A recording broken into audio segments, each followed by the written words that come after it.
Aksi kekerasan yang dilakukan seorang pelajar SMP di Cilacap, Jawa Tengah terhadap temannya tidak tepat sebagai sebuah tindak bullying atau perundungan. Lebih tepat, aksi itu disebut sebuah tindak kekerasan atau penganiayaan.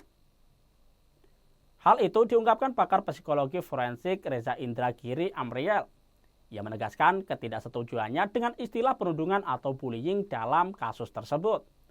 Sebagaimana video viral MK seorang siswa pelajar kelas 9 SMPN 2 Cimanggu Cilacap menganiaya rekannya FF pelajar kelas 8 secara brutal dan bertubi-tubi hingga korban lemas tak berdaya.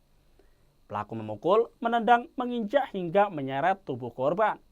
Namun pihak terkait mulai sekolah, dinas pendidikan setempat hingga polisi menyebut ini adalah kasus bullying atau perundungan. Sementara menurut Reza, kata perundungan tidak mewakili keseriusan peristiwa tersebut. Kekerasan fisik atau penganiayaan lebih representatif.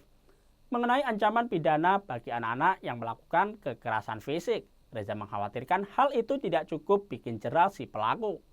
Apalagi ketika kekerasan tersebut dilakukan sebagai respons terhadap anak lain yang notabene sudah melakukan perundungan lebih dulu.